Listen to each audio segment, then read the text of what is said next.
võistlustel Lada 01-ga ja Kogula rallikrossil 94 aasta. Tulemust ei mäleta, aga kogemus oli päris hea.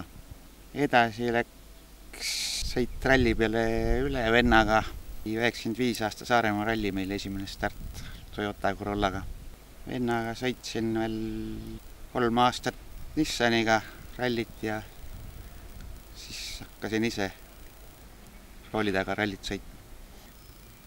Ja pärast 98 siis hakkasin uuesti krossi ja rallit sõitma Volkswagen Golfiga.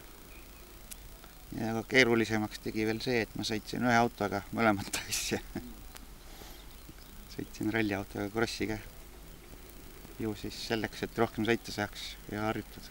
Aga jah, nende vanade autodega ja siis Golfiga sõitsin 5 aastat rallit, kuigi ühtegi korda ma finišisse ei jõudnud. Siis edasi läks juba 4-veduse ralli peale ja siis jäi krossiplaanile, tahaplaanile. Ja viimane ralli oli 4-vedusega 2008. Tuli väike paus ja sõpradega me käima rallikrossil uuesti vaatama ja siis ajas uuesti tuhina peale ja käisime, otsisime auto, ehitasime valmis. 2015 siis uuesti starti. Emotsioon oli jah, kõik oli teistmoodi, asfaldi rehvidega hoopis, mis varem ei olnud ja väga põnev oli tüki aja jälle mitmikesi koos stardis olla. Praegu olen ainult selle sama autoga kogu aeg sõitnud, selle ma Simo Viilase käest veel ostsin. Ja siis ehitasime veits ringi ja nüüd on 6 aasta läheb sellega.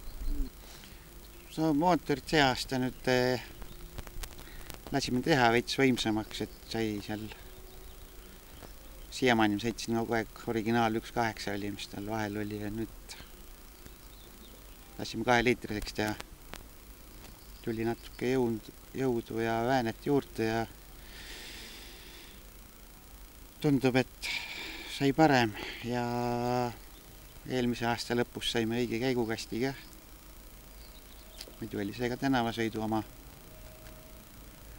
Aga nüüd on otseüritusega Volvo kasti ehitasime alla. Dünomingis jah, võiks andmed veits paremad olla, kui kuuled, palju teistel jõudu on.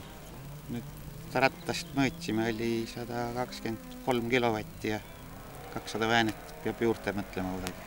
Juba ralliklossi melu on niukene, mis tõmbab sinna. Igaüks, kes läheb, tahaks poodiumile minna, aga jah, praegu on nii, et juba finaali saada, siis on hea päev.